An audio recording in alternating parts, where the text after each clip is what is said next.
초기 면접, 분석가가 제공하는 서비스의 이용 가능성에 대해 문의하려는 예비 환자의 노력은 종종 가족 구성원이나 친구들을 통해 전달되며 약속을 대신 잡기도 한다. 그때 분석가는 치료 후보자가 직접 약속을 잡을 것을 제안할 수도 있다. 최초 방문 전에 직접적인 접촉을 하는 것이 바람직하다. 게다가 개인적으로 하는 약속은 깨질 가능성도 적다. 예비 환자는 언제 오고 싶은지에 대해 질문을 받고 그 시간이 가능하다면 약속을 잡는다. 만약 그 시간이 불가능하고 제한된 다른 시간에도 올 수 없다면 다시 전화할 것을 요청한다. 약속이 확실히 잡히고 지켜지기 전에 그들은 고통을 덜고자 하는 강렬한 욕망과 분석 상황에서 예측되는 스트레스에 대해 방어하려는 무의식적 욕구 사이에서 한동안 갈팡질팡할 수도 있다.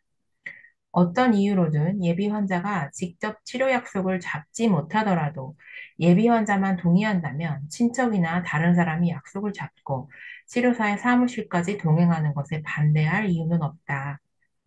그러나 환자가 아무도 동반하지 않고 자신의 자유의지에 따라서 치료를 받는 것에 동의할 때 최적의 조건이 설정된다. 치료를 강요받는다는 느낌은 치료에 반대하는 단호한 의식적인 의지와 결합하여 위협적인 방해물을 만들어낸다.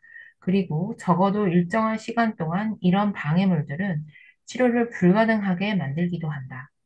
아버지의 주장으로 분석에 오게 된 급성으로 발령한 젊은 남자는 5회기 후에 철수하며 다음에 태도를 의사소통했다. 나의 아버지는 치료를 강요하고 있고 나는 오고 싶지 않다.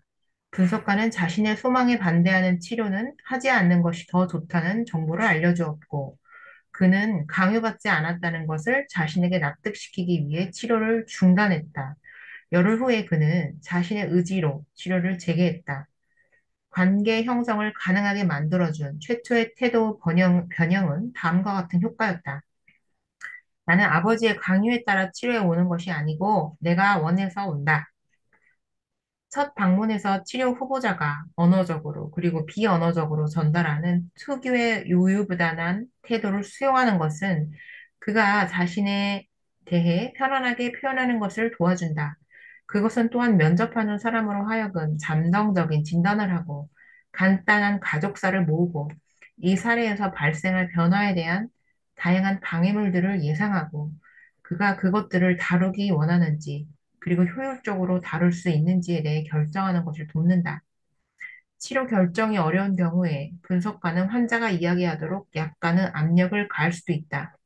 그러나 치료 관계를 고려 중일 때면 원칙적으로 분석가는 순수하게 상담 기능을 할 때보다 더 적게 질문하며 말하지 않는 것도 캐내려는 간절함 없이 기꺼이 제공된 사실적 정보만을 받아들이는 것을 보여준다. 질병의 시작과 증상의 출현에 대한 자발적 이야기가 진단적 현상을 강화시키겠지만 필수적인 것은 아니다. 면접자는 기본적으로 1대1 대면 접촉에서 예비 환자의 기능에 일차적으로 관심을 두며 특히 드러나는 스트레스와 일탈 행동에 관심을 갖는다.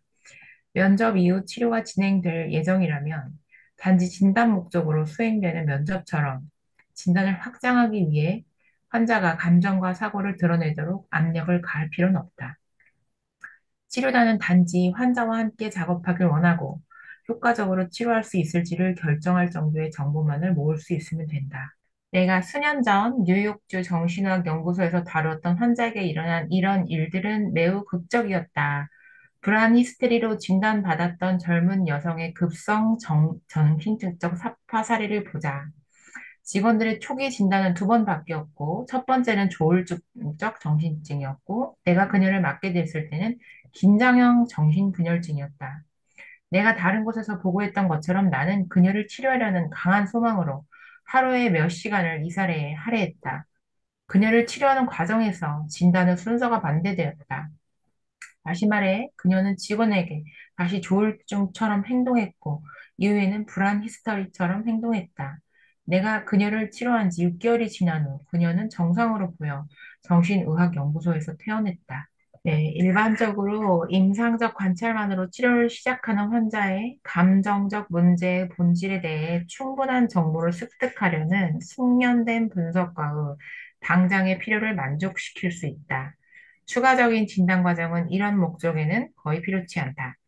심리검사는 정신분열증 환자에게 자기애적 상처를 유발할 수 있기 때문에 통상적인 방식으로 실시하지 않는다. 이러한 검사의 잠재적 부정적 효과는 연구 자료와 비슷하게 추후 진행 과정에 대한 평가 가치 정도와 비교된다. 때때로 특별한 가족이나 법적인 요건이 심리검사를 요구하기도 하고, 환자가 치료하는 관련 없는 이유로 심리검사를 하게 될 수도 있다. 그러나 분석가 자신은 검사가 필수적이지 않을 때 환자에게 적합하지 않는 진단 과정을 추천하는 것은 삼가야 한다.